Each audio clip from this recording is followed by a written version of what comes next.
Assalamualaikum warahmatullahi wabarakatuh. Selamat pagi, salam sejahtera untuk kita semua.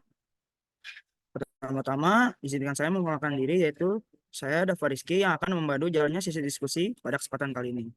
Pada kesempatan kali ini, kita akan memasuki materi terakhir, yaitu media pembelajaran dan alat teknologi pembelajaran. Tanpa mengulur waktu, langsung saja kita masuk ke materinya. Boleh di next?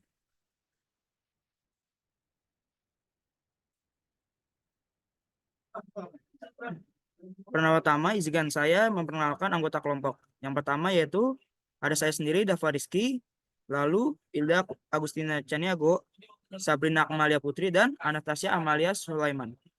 Selanjutnya akan dilanjutkan oleh teman saya.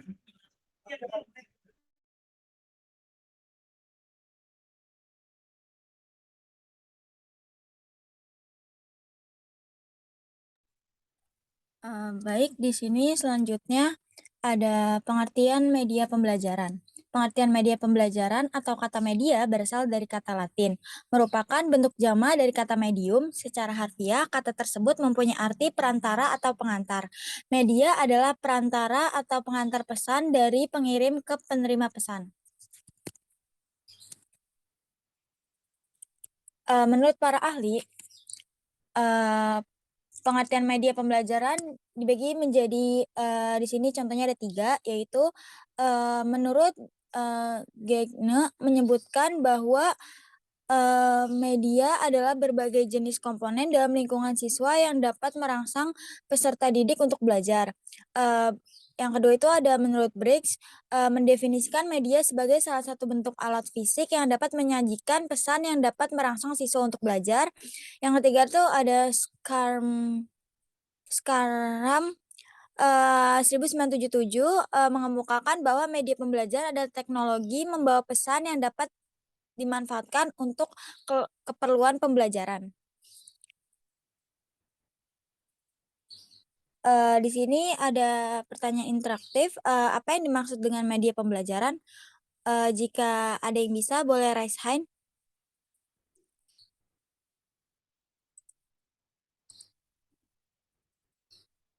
Baik, Isna ini untuk jawabannya.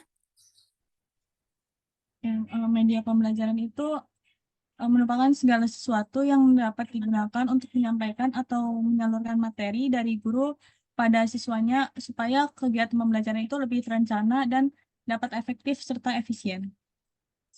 Oke, baik. Untuk Isna ini dari kelompok berapa? Kelompok 2. Oke, terima kasih Isna ini atas jawabannya. Selanjutnya akan dilanjutkan oleh rekan saya.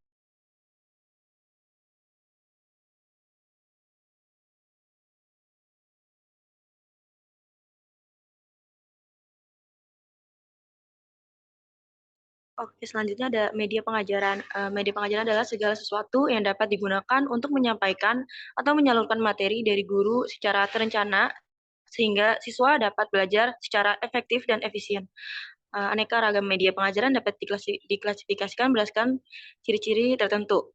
Bridge membuat klasifikasi berdasarkan adanya 3 ciri, yaitu suara, audio, bentuk, visual, dan gerak, motion.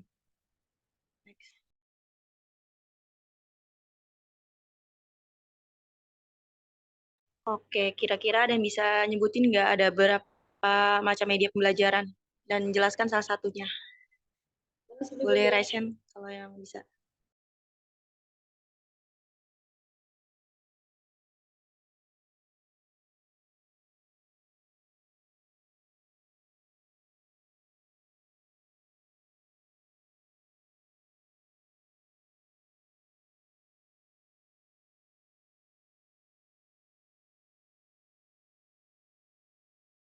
Oke, Kaila boleh.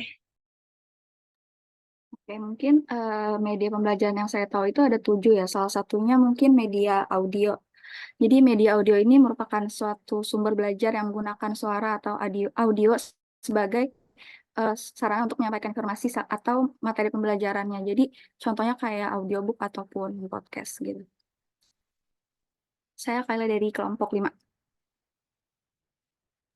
Oke, makasih. Betul banget Kaila dari kelompok 5. Boleh next.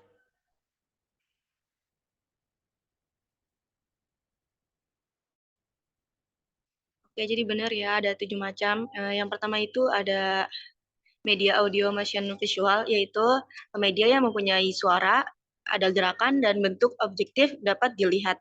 Media ini paling lengkap. Contohnya itu kayak televisi, video tape, dan film bergerak. Yang kedua ada media audio still visual, ya, yakni media yang mempunyai suara, objeknya dapat dilihat, namun tidak ada gerakan. Seperti film strip bersuara, slide bersuara, dan rekaman televisi dengan gambar tak bergerak. Yang ketiga itu ada media audio semi motion, mempunyai suara dan gerakan, namun tidak dapat menampilkan suatu gerakan secara utuh. Salah satu contohnya itu ada media jenis ini ialah papan tulis. Yang keempat itu ada media motion visual, yang itu merupakan media yang mempunyai gambar objek bergerak, tapi tanpa mengeluarkan suara. Contohnya itu kayak film biksu yang bergerak. Yang kelima ada media still visual, yakni ada objek namun tidak ada gerakan, seperti film strip dan slide tanpa bersuara. Yang keenam itu ada media audio, yaitu hanya menggunakan suara seperti radio, telepon, dan audio tape. Nah, yang terakhir itu ada media cetak, yakni tampilan dalam bentuk bahan-bahan tercetak atau tertulis seperti buku, modul, dan pamflet.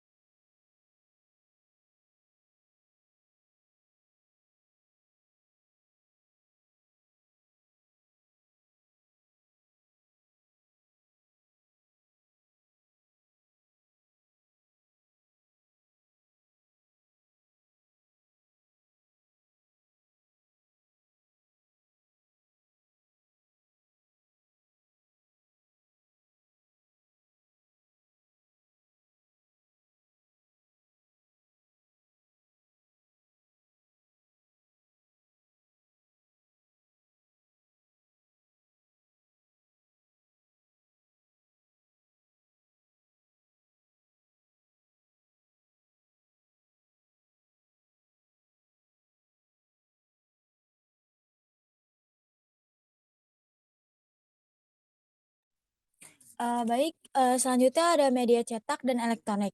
Yang pertama itu ada media cetak. Istilah media cetak biasanya diartikan sebagai bahan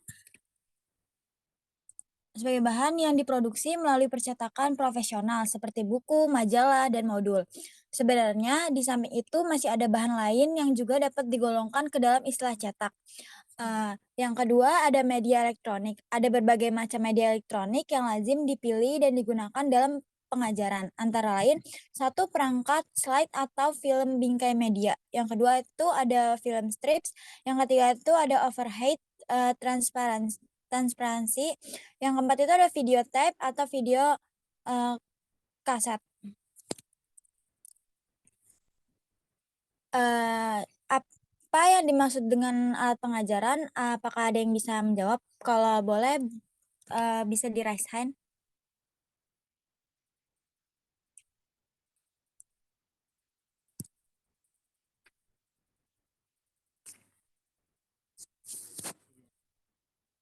Baik, Lulu, sebutkan kelompoknya, lalu bisa menjawabnya. Oke, saya dari kelompok 4 izin menjawab. Menurut saya pengajaran itu merupakan segala perlengkapan yang dapat dipakai dalam usaha pendidikan yang digunakan untuk membantu dan mempermudah terlaksananya tujuan pendidikan.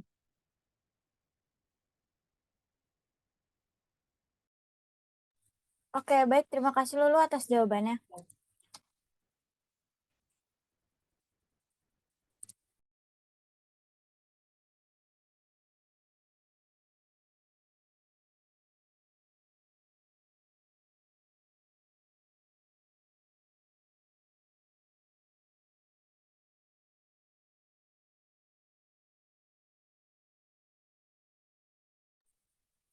Betul sekali. Pengertian alat pengajaran itu pada dasarnya yang dinamakan alat ini luas banget artinya. Karena itu dalam hal ini perlu pembatasan dalam beberapa persoalan aja. Yang jelas segala perlengkapan yang dapat dipakai dalam usaha pendidikan disebut alat pendidikan. Dalam konteks perspektif yang dinamis, alat tersebut di samping sebagai alat perlengkapan juga merupakan pembantu untuk mempermudah terlaksananya tujuan pendidikan. Alat-alat pendidikan itu alat pendidikan itu sendiri terdiri dari beberapa macam-macam, antara lain hukuman dan ajaran, perintah dan larangan, celaan dan pujian. Contohnya termasuk juga sebagai alat pendidikan diantaranya keadaan gedung sekolah, keadaan perlengkapan sekolah, keadaan alat-alat pelajaran, dan fasilitas-fasilitas lainnya.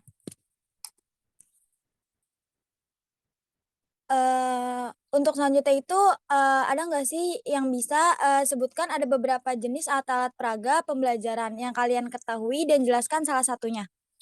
Kalau ada yang bisa boleh raise hand.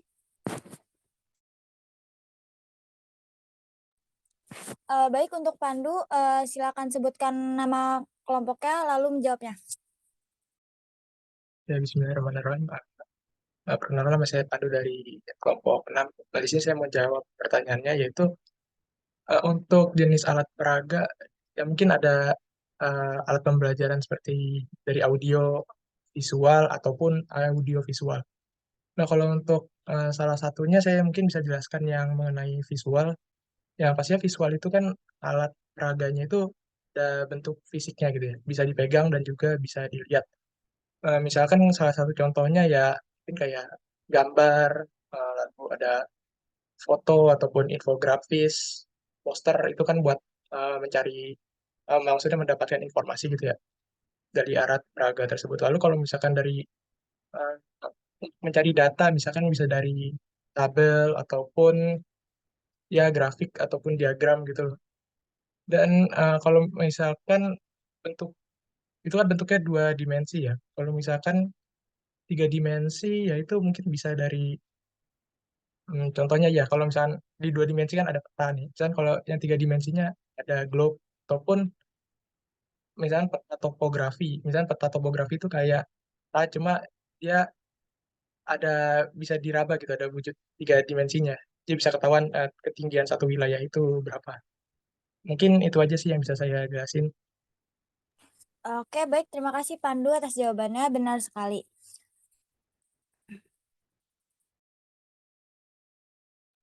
Selanjutnya akan dibacakan oleh rekan saya.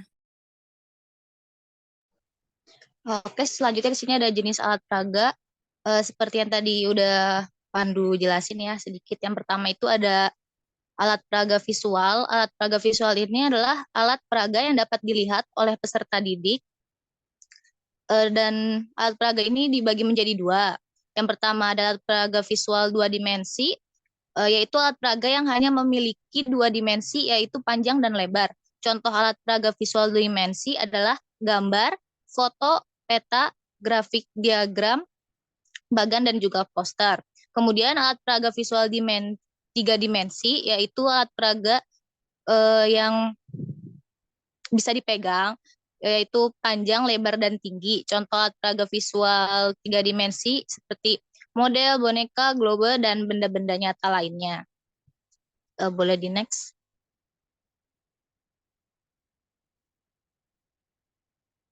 Nah, selanjutnya yang kedua di sini ada alat peraga audio, yaitu alat peraga yang dapat didengar oleh peserta didik. Contoh alat peraga audio adalah radio, tape recorder, CD player, dan juga pengeras suara. Kemudian yang ketiga ada alat peraga audio visual. Alat peraga audio visual adalah alat peraga yang dapat dilihat dan juga didengar oleh peserta didik. Contoh alat peraga audio visual ada televisi, kemudian video recorder, komputer, dan juga proyektor. Dan yang terakhir di sini ada alat peraga kinestik. Alat peraga kinestik adalah alat peraga yang dapat disentuh dan dimanipulasi oleh peserta didik. Contoh alat peraga kinestik adalah bola dunia, puzzle, dan juga permainan edukatif. Boleh di next. Nah, di sini ada ice breaking nih, biar teman-teman nggak bosan. Ice breaking akan dipandu oleh moderator. Saya kembalikan ke moderator. Ice breakingnya di next saja. Oke, Pak.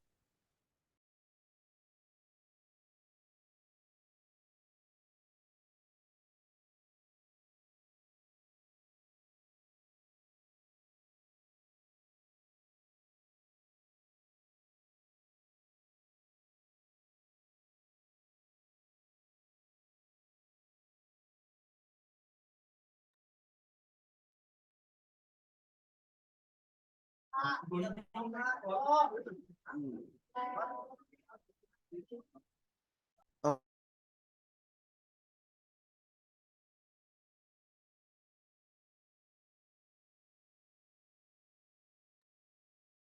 oke teman-teman, sebelum kita masuk ke materi, gue pengen nanya nih, ada yang tahu nggak apa yang dimaksud dengan teknologi pengajaran? Kalau tahu boleh resen ya.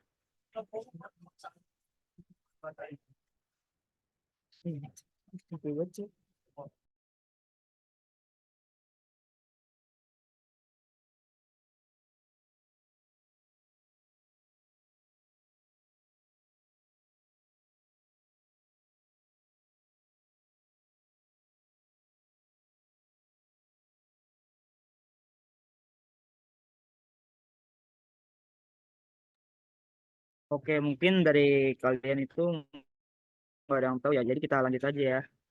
Boleh di next. Dava mau coba jawab dong. Boleh Ririn?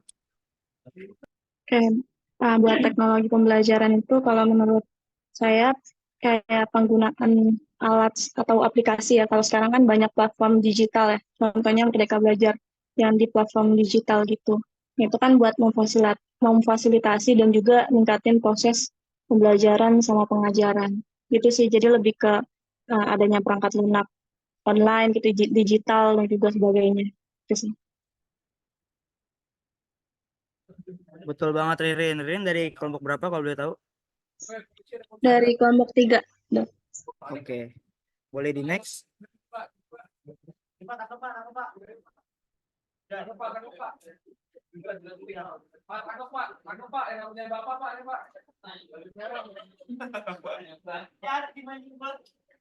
Jadi teknologi pembelajaran merupakan usaha sistematik dalam merancang, melaksanakan, dan mengevaluasi keseluruhan proses belajar untuk suatu tujuan khusus, serta didasarkan pada penelitian tentang proses belajar dan komunikasi pada manusia yang menggunakan kombinasi sumber manusia dan manusia agar belajar dapat berlangsung secara efektif.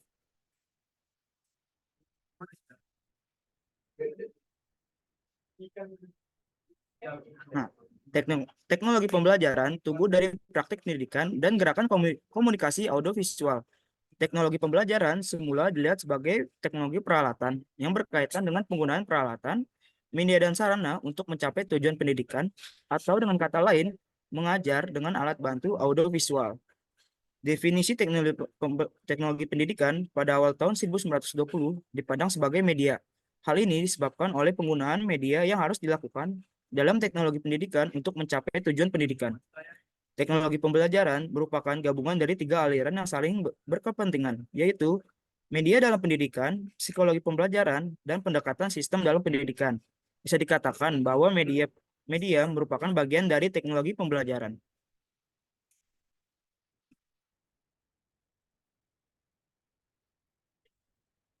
Jadi, dapat kita pahami bahwa media termasuk dalam ruang lingkup teknologi pengajaran.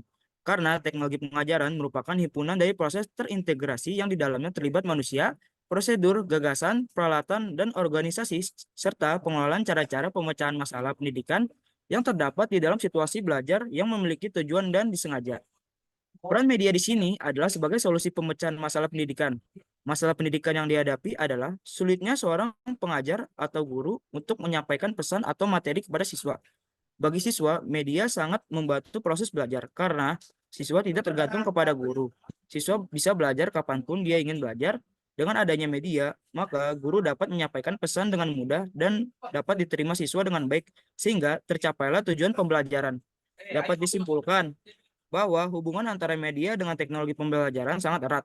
Hal ini dikarenakan di dalam menerapkan teknologi pembelajaran, kita harus menggunakan media agar guru dapat menyampaikan pesan dalam bentuk materi dengan mudah dan siswa dapat menerimanya dengan baik. Teknologi pembelajaran tidak akan bisa mencapai tujuan pembelajaran dengan baik tanpa adanya media.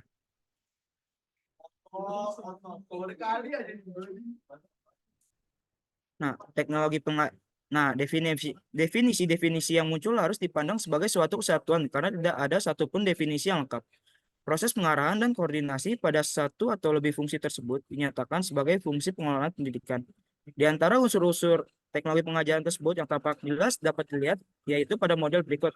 Model pertama yaitu siswa, yaitu individu yang menerima pendidikan dan berpartisipasi dalam proses pembelajaran dalam proses belajar mengajar. Yang kedua yaitu sumber belajar atau bahan, media, dan sumber daya yang digunakan dalam proses belajar mengajar.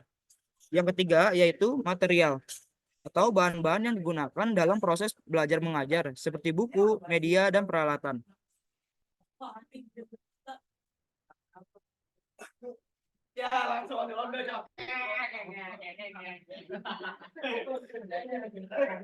Yang keempat yaitu alat-alat. Alat-alat yang digunakan dalam proses belajar mengajar seperti perangkat teknologi, peralatan laboratorium, dan lain-lain. Yang kelima yaitu teknik atau metode atau cara-cara yang digunakan dalam proses belajar mengajar seperti metode diskusi, simulasi, dan lain-lain. Yang keenam yaitu lingkungan. Lingkungan fisik dan psikologis yang mempengaruhi proses belajar mengajar seperti suasana, kelas, kebersihan, dan lain-lain. Yang ketujuh yaitu fungsi pengembangan pendidikan atau proses pengembangan kurikulum, materi, dan metode yang digunakan dalam pendidikan. Yang ke-8 yaitu riset dan teori. Penelitian dan teori yang digunakan dalam pengembangan pendidikan seperti teori belajar, teori motivasi, dan lain-lain. Yang ke-9 yaitu desain. Rancangan dan struktur yang digunakan dalam pengembangan pendidikan seperti rancangan kurikulum, rancangan kelas, dan lain-lain. Yang ke-10 yaitu produksi atau proses pengembangan dan produksi bahan-bahan pendidikan seperti buku, media, dan lain-lain. Yang terakhir yaitu evaluasi. Proses penilaian dan evaluasi yang dilakukan dalam pendidikan seperti penilaian hasil belajar, dan lain-lain. Dalam model ini, koordinasi dan pengarahan peran sebagai fungsi pengelolaan pendidikan yang mengintegrasikan unsur-unsur tersebut untuk mencapai tujuan pendidikan yang efektif dan efisien.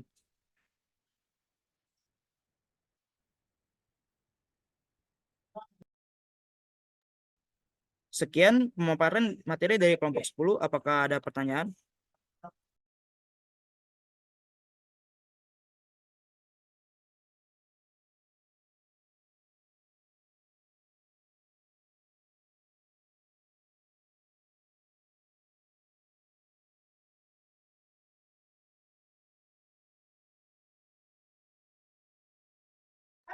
Jika ada pertanyaan boleh raisen ya guys.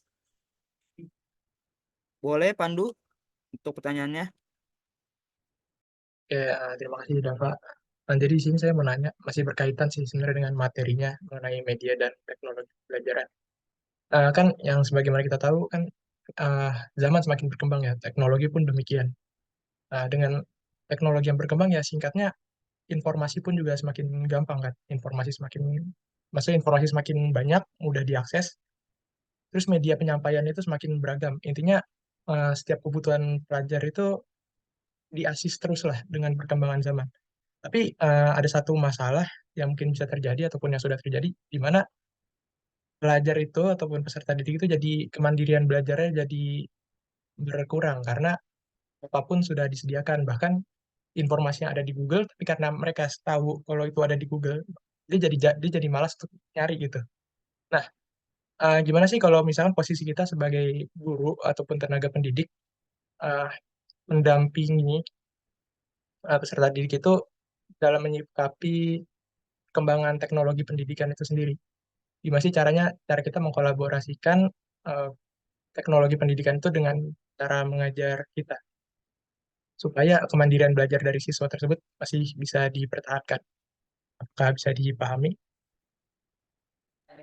Oke, dapat dipahami Pandu. Terima kasih atas pertanyaannya. Mungkin pertanyaannya kita tampung terlebih dahulu ya. Jika masih ada yang ingin bertanya, dipersilakan untuk raisen. Oke, satu aja pertanyaannya. Oke, baik. Terima kasih Pak.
Oke, saya jawab.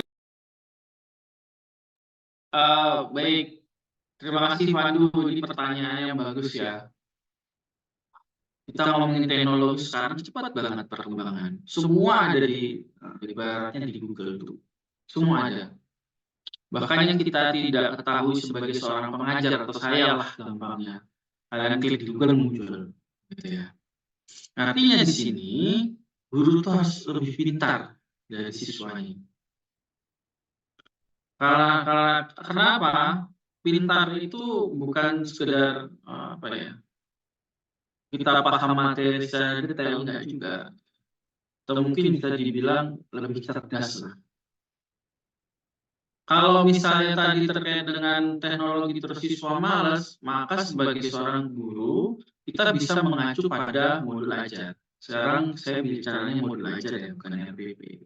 Karena kita sudah ditetapkan ya, kurikulum nasional, kurikulum merdeka dengan menggunakan modul ajar. Walaupun penerapan untuk sekolah itu masih 2 tahun atau 3 tahun, tapi kita biasakan. Karena apa? Ya 2 tahun atau 3 tahun kan kalian sudah lulus. Kalau misalnya tiba-tiba ada yang jadi PNS, jadi guru, itu di antara kalian, kan, pasti kalian pada saat itu menggunakan modul ajar. Jadi gitu ya. Maka yang perlu kita jadi patokan adalah modul ajar. Modul ajar itu kan ada 3 komponen yang minimal wajib yang ada di modul ajar. Yang pertama tujuan, yang kedua langkah-langkah, yang ketiga asesmen. Kita patokan dengan ini. Lalu kalau kita sudah menetapkan tujuan berdasarkan CP, maka langkah-langkah itu harus jelas. Kenapa langkah-langkah harus jelas? Supaya apa? Siswa itu mengikutilah rute yang kita buat. Lalu adanya asesmen ini penting. Kalau ada asesmen kan berarti ada bukti. Kalau misalnya semua ada di internet, maka gimana nih caranya siswa itu nggak menyepelekan? Berarti harus ada produknya. Ada produknya itu seperti apa? Ya pada saat kalian gini, pembelajaran sekarang itu berbasis pada lingkungan sekitar. Bisa juga berkolaborasi dengan praktisi dan sebagainya. Maka harus ada luaran atau produk. Saat anak-anak kita kasih tantangan, misal melihat kelangkaan di sekitar kita. Ya, misal kelangkaan di sekitar kita. Ini salah satu materi di sini ya. Kelangkaan di sekitar kita. Mereka bisa mengobservasi lingkungan sekitar, pertama. Kalau observasi kan biasa ke lapangan ya. Mungkin nggak observasi lah karena kita posisi di kelas. Bisa menggunakan teknologi untuk mengidentifikasi lah atau mencari kelangkaan misalnya di daerah tertentu atau mungkin di daerah sekitarnya. Lalu mencari penyebabnya itu sebenarnya apa? Nah, gitu. Terus misal kamu solusinya mau ngapain, kamu kasih apain? Lalu silahkan buat misalnya infografis dan menyampaikan. Kalau tahapan itu kita lakukan dengan tepat, artinya siswa itu nggak akan menyepelekan, teknologi sudah ada. Mereka akan mencari. Karena kita berbasis case ya, berbasis kasus. Mereka akan mencari permasalahannya, mereka mencari faktor kenapa bisa terjadi, dan mereka mencari solusi dan menyampaikan. Artinya di situ proses kegiatan pembelajarannya itu muncul. Nah, tahapan-tahapan inilah yang penting sebagai seorang guru, kita merancangnya dengan baik. Karena sebenarnya kayak modul ajar itu kan persiapan kita untuk mengajar. Jadi tinggal nanti direfleksi di bagian akhir apakah modul ajar yang kita buat dengan tahapan sedemikian mukanya dan asesmennya sudah dibuat sebagus mungkin.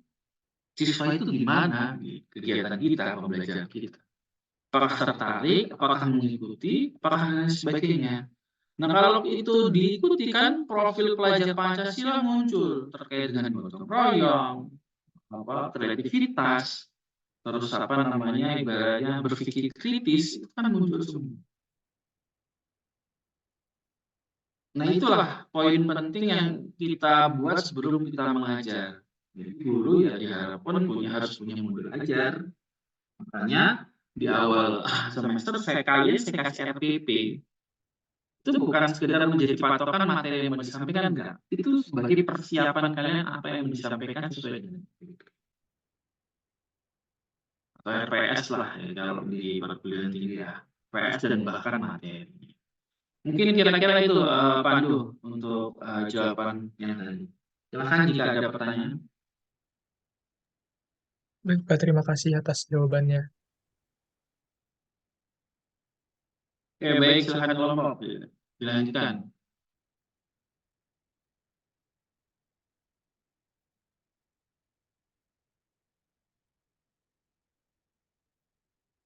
Masih ada materi lagi, kelompok? Izin menjawab udah nggak ada, Pak. Oke, baik. Silakan di close saja. Apa namanya? Share screen-nya.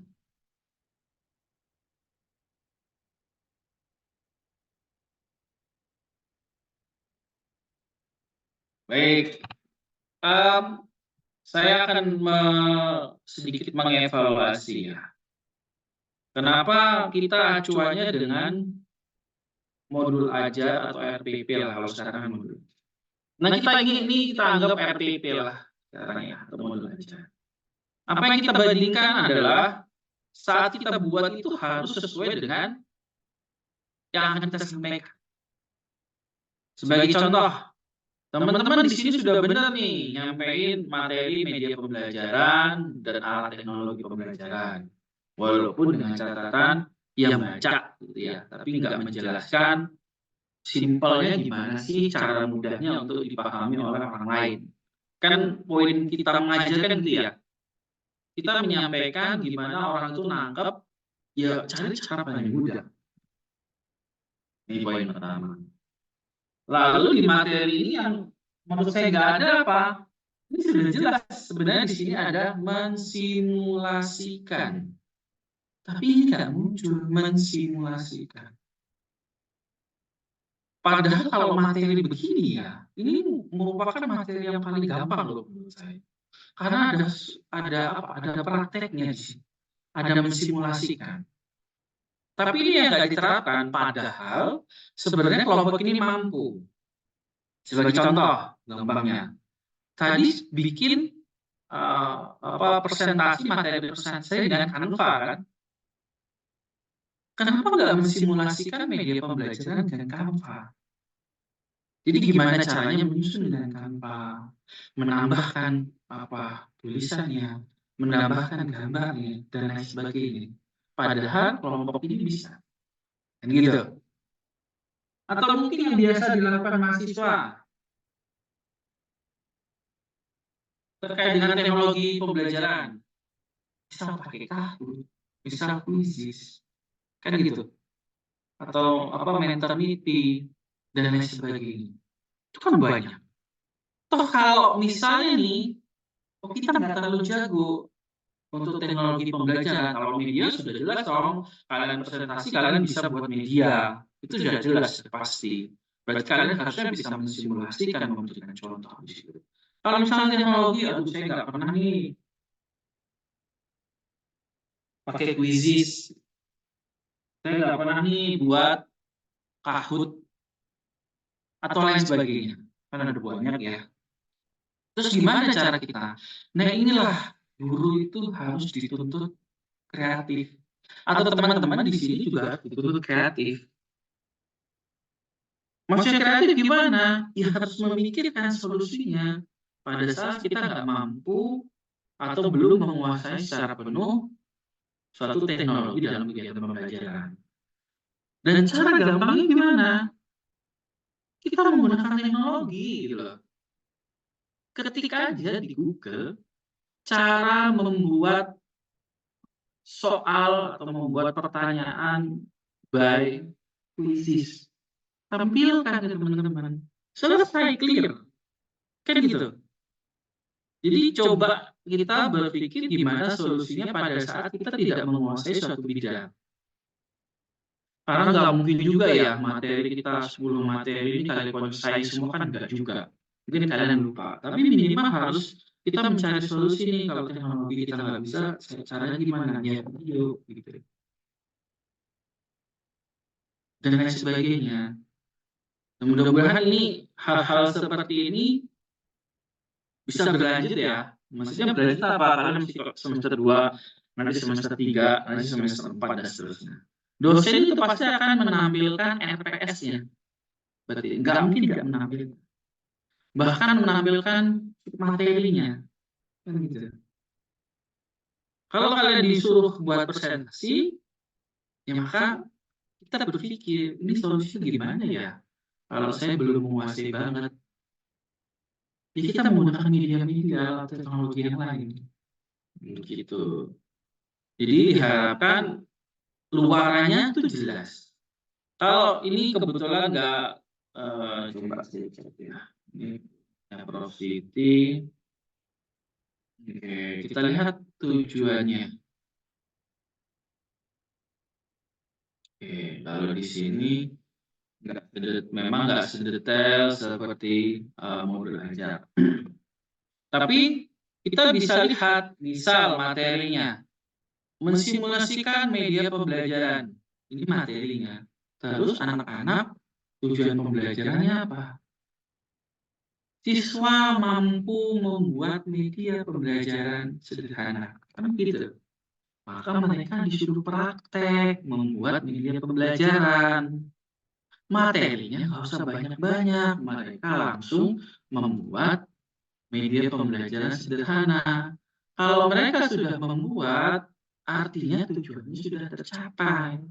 Masalah bagus, menarik, dan sebagainya itu nanti. Tapi tujuannya tercapai karena kalian mensimulasikan. Sama halnya di kelas ini. Gitu. Pada saat kalian di sini mensimulasikan, ya tujuannya mahasiswa mampu membuat media pembelajaran. Gimana cara mahasiswa mampu membuat media pembelajaran? Ya dikasih tugas untuk membuat media pembelajaran pada saat jam pelajaran seperti ini. Kalau nggak bisa satu-satu, buat kelompok. Nah, coba cara berpikirnya seperti itu gitu. Kita sesuaikan dengan RPS yang sudah dibuat, bukan malah mengurangi isinya. Kalau melebihkan boleh, tapi jangan mengurangi. Karena ini standarnya. Sama halnya kalau kalian di capaian pembelajaran di kurikulum Merdeka sekarang, itu capaian pembelajaran sudah jelas. Ada pemahaman konsep, ada keterampilan proses. Ya jangan dikurangi karena itu standar, boleh dilebihkan. Tuh. Nah, jadi harapan saya ya kalian lulus itu 3 tahun lah kan gitu kan. On time 3 tahun. Kalian sudah paham modul ajar, media pembelajaran dan sebagainya. Karena siapa tahu, kita nggak tahu ya rezeki orang ya. Tiba-tiba ada CPNS, P3K, pada ikutnya habis lulus, keterima, kita nggak tahu rezeki. Itu banyak yang model-model seperti itu, mahasiswa kita, mahasiswa UNJ, baru lulus, ikut CPNS, lolos. Ya alhamdulillah rezeki, tapi minimal kita punya fondasi. Karena di tes CPNS itu nggak ngomongin materi perangkat pembelajaran, nggak ngomongin itu. Tapi di sana ada ujiannya, ujian standarnya, kan begitu. Nggak akan materinya terkait dengan media pembelajaran, nggak ada. Tapi konsep-konsepnya nanti akan kamu terapkan di kelas itu sendiri. Begitu ya. Jadi ini apa namanya? RPS ini bukan kepajangan doang, tapi ini yang harus kita lakukan. Sama halnya nanti kalau kalian jadi guru, kalian buat modul aja, ya itu yang akan diterapkan. Masalah itu sukses, berhasil atau enggak, ya itu urusan akhir, karena nanti akan ada namanya refleksi. Refleksi itu cerminan, kan gitu ya, merefleksikan. Merefleksikan kegiatan kita ukur apakah sesuai, hasilnya seperti apa. Ya kalau kurang bagus, diperbaiki. Itu. Jadi harapannya apa? Di kemudian hari proses pembelajaran semakin baik. Gitu. Makanya kan saya sering bilang nih, berusaha jangan baca gitu. Sampaikan aja yang kamu bisa, nggak masalah. Uraikan aja coba kamu belajar ngomong. Harapannya apa? Di pertemuan berikutnya, mahasiswa tuh nggak baca. Baca sedikit tapi mengembangkan. Itu melatih kemampuan kalian juga. Itu salah satu bentuk refleksi. Sekarang saya bilang ini ya bentuk refleksi dari kegiatan pembelajaran. Yang harapannya kemudian hari akan lebih bagus gitu. Supaya apa ya? Supaya pendidikan lebih bagus lagi. Karena kecerdasan bangsa itu terletak pada guru-gurunya. Kalau gurunya nggak cerdas ya susah. Jadi, apa ya? Kita harus mencari solusi lah. Kalau kalian ngomongin teknologi ke saya gitu, saya bilang, wah bisa nggak buat kuisis? Saya akan bilang bisa, walaupun saya nggak bisa. Lalu solusi apa? Saya nonton YouTube, begitu. Saya akan nonton, oh gini caranya. Saya pelajari, baru saya mengajarkan, gitu. Sama halnya kalau kita ngajar, oh saya nggak bisa ya teknologi belajar. Saya kasih aja video. Sambil kita belajar, sambil kita ngasih tahu ke mahasiswa atau siswa kan, mereka mengerjakan, kita mengerjakan. Oh ternyata berhasil. Udah selesai. Jadi kita harus berpikir cerdas. Walaupun kita nggak bisa menguasai seluruh topik. Begitu. Tapi kemampuan itulah, kreativitas itulah dibutuhkan. Makanya jangan kaget nih kalau nanti ya, apa namanya, kalian sudah lulus, ketemu teman kalian, perasaan tuh anak nggak pintar-pintar amat, tapi kok sukses sekarang, jadi orang besar ya sekarang. Dulu perasaan apa ya, presentasi baca, tapi kok sekarang ya mungkin kemampuan-kemampuan lainnya timbul, kan gitu. Waktu mereka sekolah, kok seperti tapi mereka berkembang. Bukan terus baca-baca, terus sampai akhirnya enggak, tapi mereka berkembang, meningkatkan kemampuan. Akhirnya nggak ketemu, tahu-tahu kalau lebih sukses, padahal kita nggak tahu proses dia berubah itu seperti apa. Nah, kita sebagai seorang guru menuntut itu. Misal di SMA nggak bagus, di SMP nggak bagus, tapi kita menggunakan metode dan apapun itu di SMA bagus nih. Setelah lulus SMA tiba-tiba dapat kerjaan bagus, sebenarnya temennya kok bisa ya SMP dulu, temen SMP dia nggak pintar-pintar. Kan nggak tahu proses itu perubahan. Nah perubahan-perubahan itu terletak pada. Ada pertanyaan?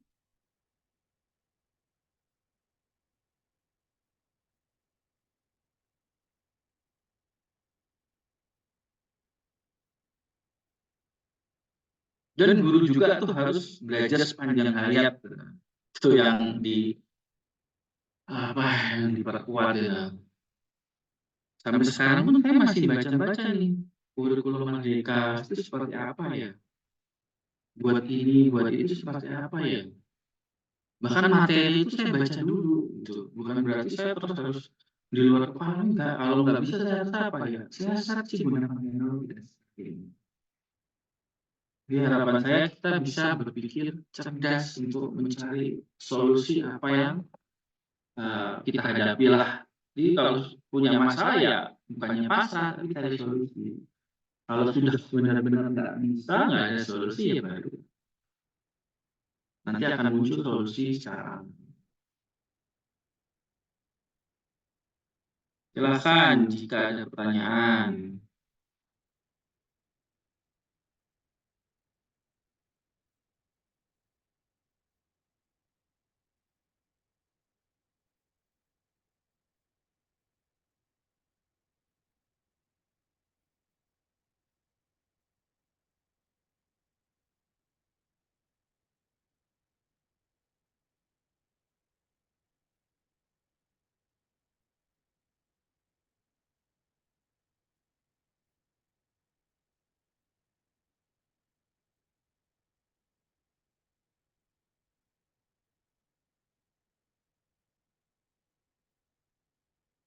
Baik, jika tidak ada pertanyaan,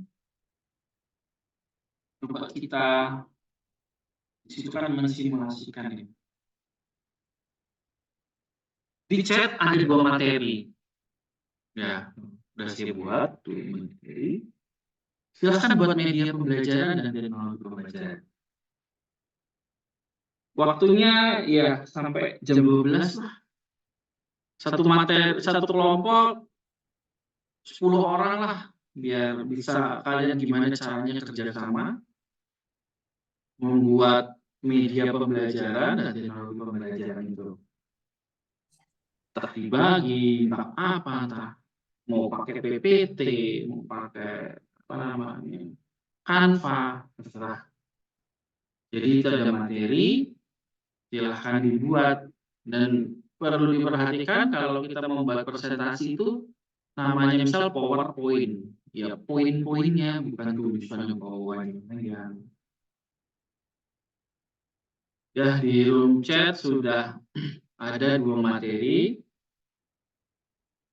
Kita lihat sampai jam 12 kurang lah, 10 menit kita lihat, silakan dibuat. Mungkin kalau bisa breakout room, dibuat 4 room, ya, langsung masuk, langsung eksekusi. Paham? Ada pertanyaan?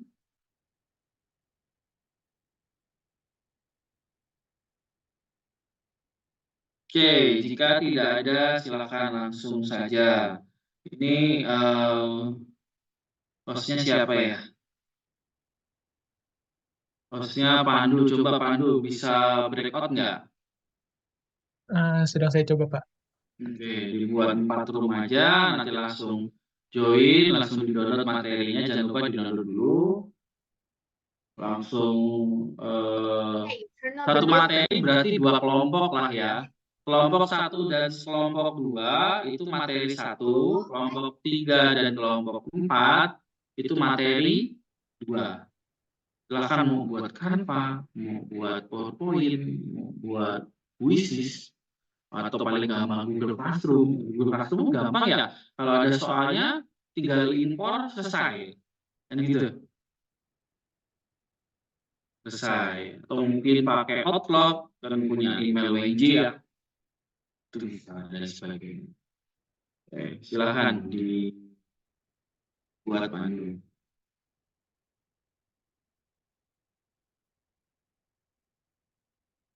Oke, silakan, itu sudah ada. Ini tadi menghilang 1 orang ya, terakhir tadi 41, sekarang 40. Silakan masing-masing masuk ke dalam kelompoknya dan kita lihat.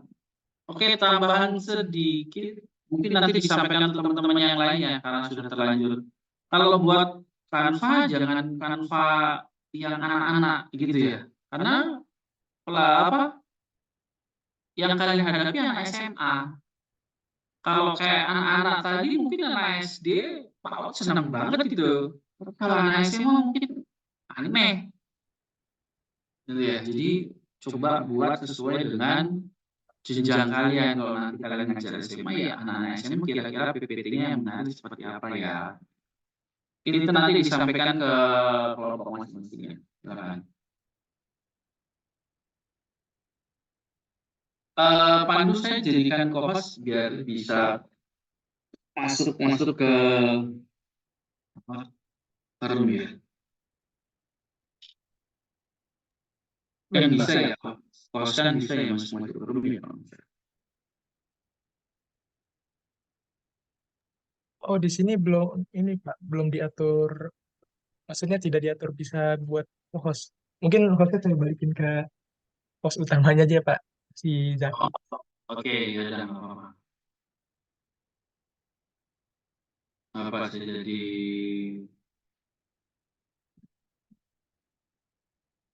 Oke, silakan sisanya 13 orang ini bisa join ke kelompok masing-masing.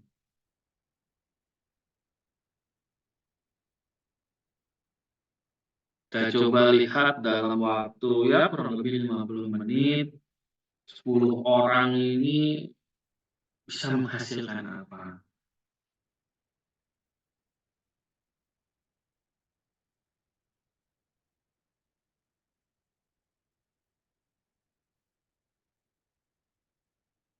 Masih 7 orang. Oke. Ini kenapa nggak join si Zaki? Kenapa jadi nggak join? Sebentar Pak, baru masuk breakout room ya. Habis nyerahin host ke Bapak. Kok kelompok 1 semua masuknya? Saya lagi cari Pak, jadi opsinya hilang buat masuk mereka.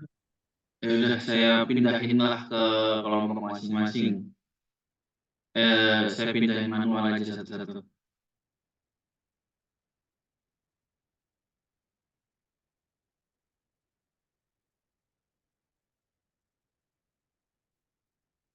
Coba masuk ke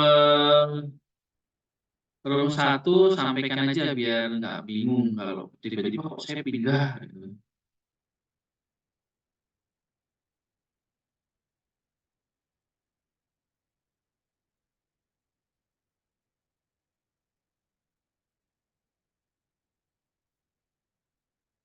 Coba disampaikan. Nih 5 orang ini mungkin bisa.